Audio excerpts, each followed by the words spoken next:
Hello students, आज हम Maharashtra state board का ज्योमेट्री बुक से सिमिलैरिटी फर्स्ट चैप्टर स्टार्ट करने वाले हैं। मैं आपको कॉन्सेप्ट बताऊंगी और उसके बाद में उसी कॉन्सेप्ट से रिलेटेड एक सम करूंगी। इस तरीके से करेंगे। तो सिमिलैरिटी में सबसे पहला जो थ्योरम उन्होंने दिया हुआ है, प्रॉपर्टी दी हुई है, वो है कि ratio of areas of two triangles is equal to the ratio of the products of their bases and corresponding heights. अब इसका मतलब क्या है, आपके पास दो ट्राइंगल्स दिए हुए हैं। आपको पता है कि ट्राइंगल का ये बेस होता है और परपेंडिकुलर हाइट होती है। यहाँ पे ये बेस है, ये हाइट है। मेरे पास दो ट्राइंगल है, एक की बेस B1 है, एक की हाइट H1 है, दूसरे की बेस B2 है और हाइट H2 है। इस प्रॉपर्टी के हिसाब से ratio of areas of two triangles, अब इन दोनों का एरिया अगर मैं लिखूं रेशियो के फॉर्म में तो मेरा ये स्टेटमेंट बन जाएगा मैथमेटिकल फॉर्म में। एरिया ऑफ ट्राइंगल का फॉर्मूला आप ध्यान में रखिए। Area of triangle is equal to half into base into height. ये हम छोटी क्लासेस में पढ़ चुके हैं, तो ये फॉर्मूला हम यहाँ पे अप्लाई करेंगे, हाफ बेस इंटू हाइट। अब ratio of areas of two triangles, मेरे पास ये दो ट्राइंगल्स है, इसको मैं नाम दे देती हूँ ABC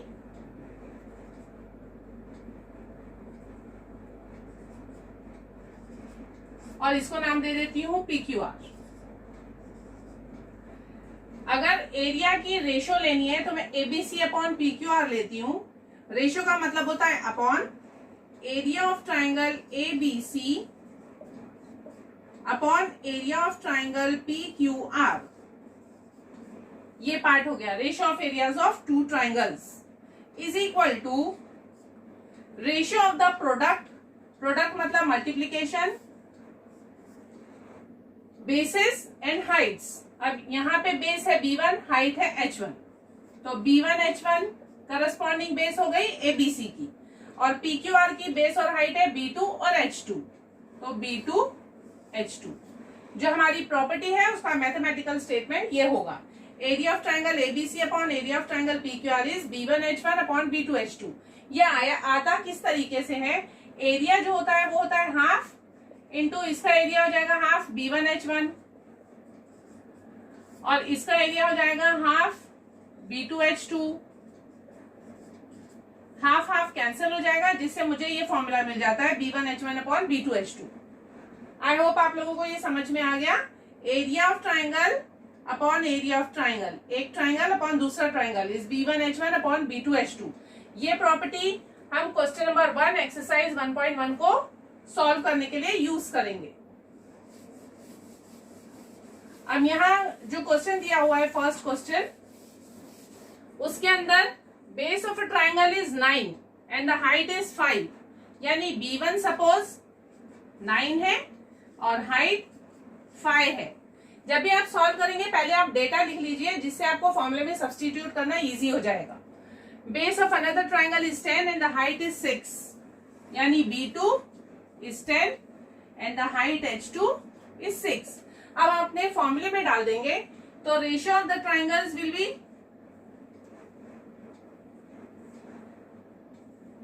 से एरिया ऑफ ट्राइंगल।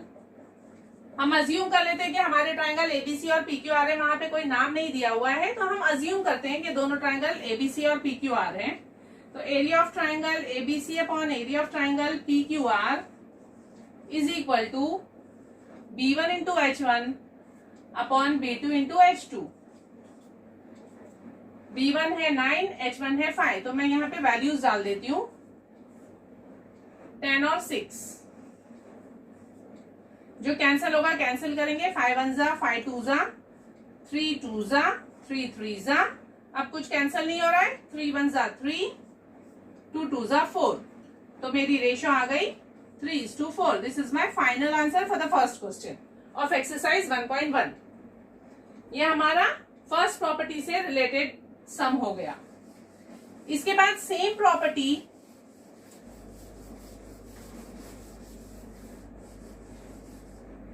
ये जो सेम प्रॉपर्टी है B1 H1, इसमें आप अज्यूम करिए कि बेस सेम है, दोनों ट्राइंगल्स की बेस इक्वल है, जैसे कि इस क्वेश्चन में है। इस ट्राइंगल की ABC की बेस है AB और एडीबी को देखिए, उल्टा ट्राइंगल जो बना है उसकी भी बेस है एबी। यहाँ पे दोनों ट्राइंगल की बेस सेम है, तो क्या होगा, अगर ये बेस सेम है तो मैं बेस को काट दूंगी। इसका मतलब एरिया और ratio of the areas of two triangles is equal to the ratio of their corresponding heights हो जाएगा। यानी जो दोनों की हाइट्स होगी उसको रेशियो के फॉर्म में लिख दो, that will be the ratio of the two triangles. तो हमारा फॉर्मूला बन जाएगा H1/H2। तो सेम चीज हम यहाँ पे अप्लाई करेंगे क्वेश्चन नंबर 2 में। Area of triangle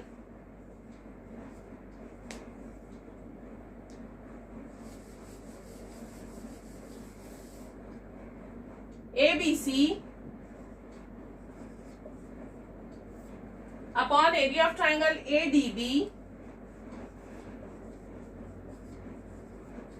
is equal to, अब यहां देखिए उन्होंने क्वेश्चन में BC इज इक्वल टू 4 दिया है जो कि इसकी हाइट है, AD इज इक्वल टू 8 दिया है जो कि इसकी हाइट है। तो मुझे यहाँ पे लिखना होगा कि AB is common base for both the triangles, therefore उनकी रेशियो जो है करस्पॉन्डिंग हाइट की इक्वल होगी, यानी BC अपॉन AD।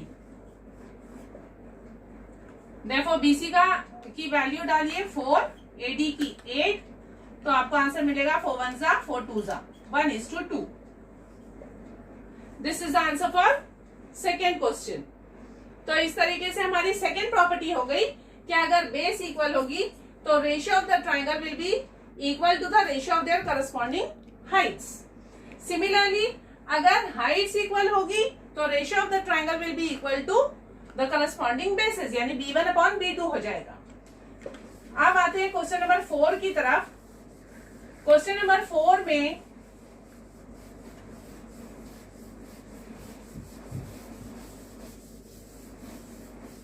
ये दो पैरेलल लाइंस दी हुई है, और पैरेलल लाइंस की प्रॉपर्टी आपको याद होगा कि दो पैरेलल लाइंस जब होती हैं तो उनके बीच का परपेंडिकुलर डिस्टेंस जो है हमेशा इक्वल होता है। This is the perpendicular distance.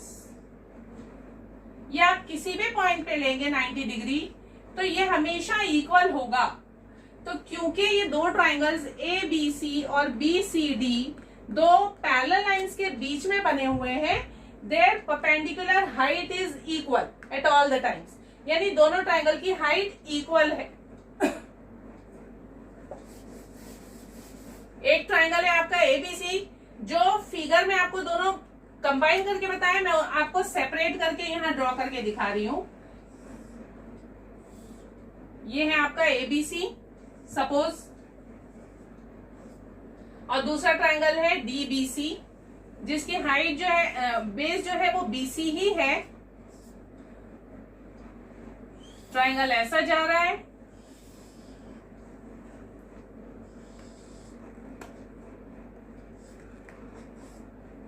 और दोनों की ही हाइट जो पैरेलल लाइन का डिस्टेंस है वो है, सपोज वो H है, यहां भी H है हाइट, यहां भी H है हाइट, और BC क्योंकि दोनों में BC ही बेस है, इसका मतलब बेस भी इक्वल हो गई, दोनों की बेस B है। इससे हमें क्या पता चला, दोनों ट्राइंगल की बेस भी इक्वल है और हाइट भी इक्वल है। इसीलिए जब हम उनका रेशो लिखेंगे तो रेशो हो जाएगा B into H upon B into H, which will be getting cancelled and we will be getting the answer 1:1. Ratio of the triangle ABC upon BCD will be equal to 1:1। और वो क्यों आया, क्योंकि दोनों का base BC है और दोनों की हाइट जो AD और यहाँ पे दी गई है पैरेलल लाइन के बीच का डिस्टेंस, वो दोनों जगह पे सपोज H है, तो बेस और हाइट इक्वल होने की वजह से दोनों का जो रेशियो है वो 1:1 हो गया है। I hope you understood this question also. Thank you.